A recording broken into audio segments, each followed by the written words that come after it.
성부와 성자와 성령의 이름으로 말씀드립니다. 한 주간 동안 안녕하셨는지요? 오늘이 벌써 2월 마지막 주일입니다. 절기로는 사순절이지만 날씨는 이제 봄으로 진입한 듯합니다. 긴 겨울과 여름 사이에 짧은 봄과 가을이 끼어있는 형국입니다. 봄이 되면 이제 코로나19의 확산을 막으려는 당국과 기필코 봄나들이를 가고야 말겠다는 사람들 사이에 신경전이 치열해지리라 봅니다. 이제 3월이면 대학도 개강을 하는데 성공회 대학교의 경우 학부는 비대면, 대학원은 대면 수업을 진행한다고 합니다. 저는 지난 4월 외부 강의를 끝으로 강단에 서본 적이 없는 것 같습니다. 강단도 일종의 무대이고 저도 나름 무대 체질이라 열정을 가지고 강의를 하던 기억이 납니다.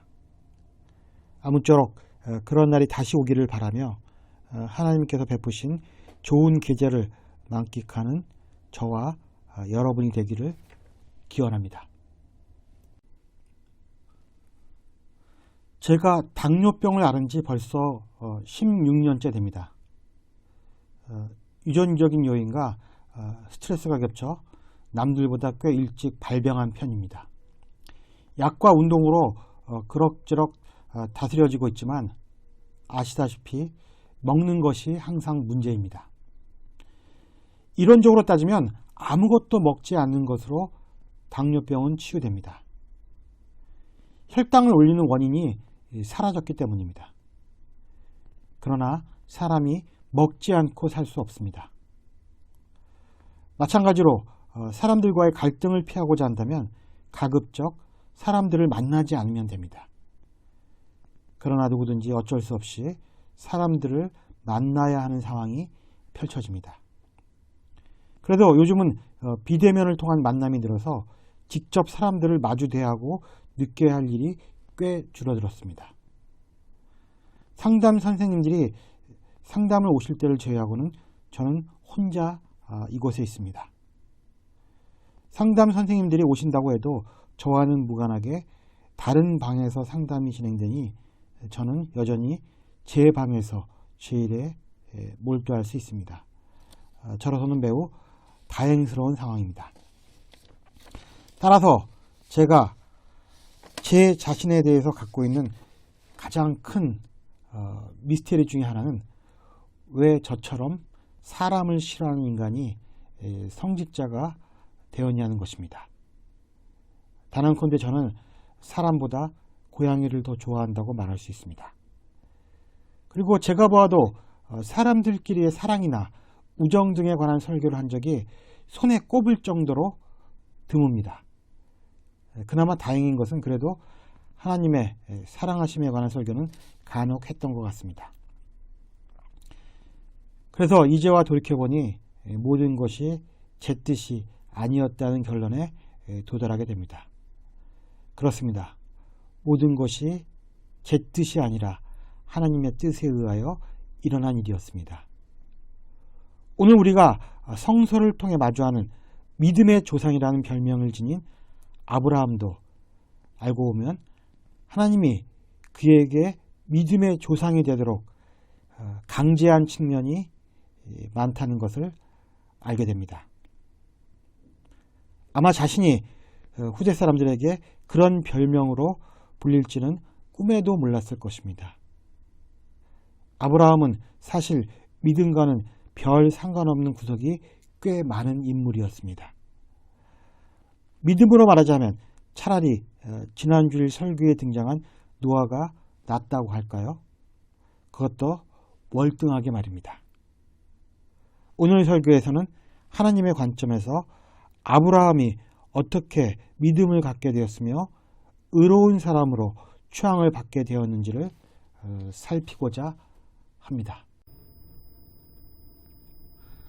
아브라함의 이야기는 하나님이 그에게 고향을 떠나 가나안으로 가라고 말씀하시는 장면에서 시작됩니다. 그의 나이 75세 때의 일이었습니다. 하느님이 아브라함을 선택한 이유는 모르겠지만 하느님은 그를 큰 민족으로 만들고 복을 주어 이름을 떨치게 하고 남에게 복을 끼쳐주는 이름이 될 것이라고 약속하십니다. 그러나 가나안에 흉년이 들자 아브라함은 이집트로 가서 살았습니다. 게다가 아브라함은 자신이 살아남기 위해 아내 사라를 여동생이라고 속이고 이집트 사람들에게 바치기까지 합니다. 이 상황을 보고 있던 하나님은 더 이상은 안 되겠다 싶어서 이집트인들에게 재앙을 내립니다.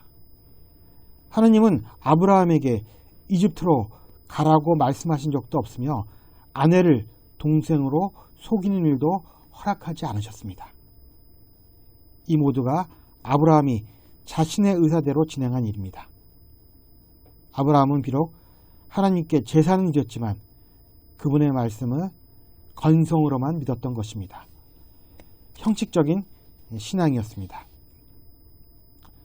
아브라함은 하나님이 사라로부터 아들을 낳게 하겠다는 말씀을 진득하게 믿지 않고 사라의 권유를 받아 하갈로부터 이스마엘을 낳았습니다. 그러나 이것으로 인해 사라와 하갈은 척이 지게 됩니다. 이 또한 하나님의 계획에는 없었던 일이었습니다. 아브라함이 99세 되었을 때 하나님께서 아들 이삭을 주신다고 하자 아브라함은 나이 100살의 아들을 보다니 사라도 90살이나 되어 어떻게 아이를 낳겠는가 라며 하나님을 비웃기까지 합니다. 사라 역시 어이가 없어서 비웃기는 마찬가지였습니다.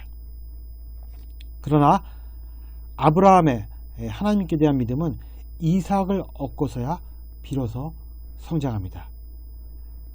확실히 인간의 믿음을 성장시키기 위해서는 눈에 보이는 표징이 있어야 함을 새삼 느끼게 됩니다. 그리고 그의 믿음의 절정은 모리아산에서 이삭을 제물로 바치라는 하나님의 말씀을 가감없이 실행하는 장면에서 드러납니다. 이처럼 그가 창세기에 등장한 75세부터 성장한 이삭을 번제물로 바치는 100세가 훨씬 넘는 나이까지 그의 믿음은 하나님의 개입에 의해 수십 년에 걸쳐 아주 천천히 성장한 것입니다. 이 독서인 로마서에서 사도 바울은 아브라함의 믿음을 다소 미화시킨 감이 없지 않습니다.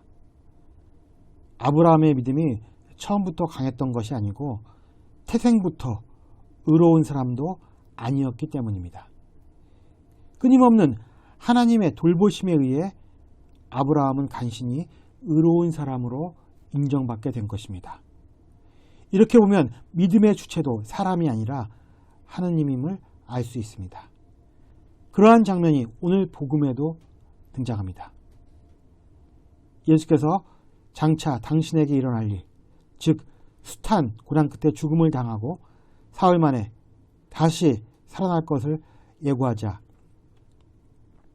베드로는 그런 일이 있어서는 절대 안 된다고 펄쩍 뜁니다.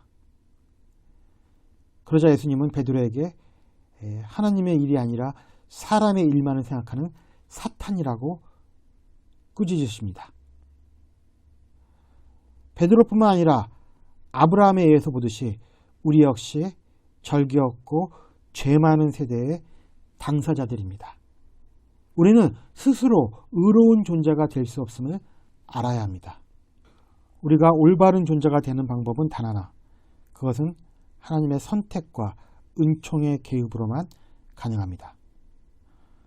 우리가 선하고 올바른 존재여서 선택을 받은 것이 결코 아닙니다. 그 이유는 모르겠지만 하나님께서 아브라함을 선택하시고 자비와 은총을 베풀어 주심으로 인해 그가 의로움을 입어 믿음의 조상이 되었듯이 그 방법 이외에 우리가 올바른 사람이 되는 방법은 전혀 없습니다. 하나님께서는 자신의 선택에 대해 믿음으로 응답하라고 말씀하십니다. 율법을 지킴으로써가 아니라 하나님께서 우리를 돌보시겠다는 약속을 믿는 것으로 인해 우리는 의롭게 됩니다. 오늘 예수님은 이렇게 말씀하십니다. 나를 따르려는 사람은 누구든지 자기를 버리고 제 십자가를 지고 따라야 한다. 제 목숨을 살리려는 사람은 잃을 것이며 나 때문에 또 복음 때문에 제 목숨을 잃는 사람은 살릴 것이다. 사람이 온 세상을 얻는다 해도 제 목숨을 잃는다면 무슨 소용이 있겠느냐? 사람의 목숨을 무엇과도 바꿀 수 있겠느냐? 이 말씀은 하나님이 아브라함에게 하신 말씀이기도 합니다. 나를 따르려면 너는 이삭을 버리고 너의 십자가를 지고 따라야 한다. 이삭을 살리려는 너는 목숨을 잃을 것이며 너 때문에 또 복음 때문에 이삭을 잃는 너는 살릴 것이다. 내가 온 세상을 얻는다 해도 이삭을 잃는다면 무슨 소용이 있겠느냐?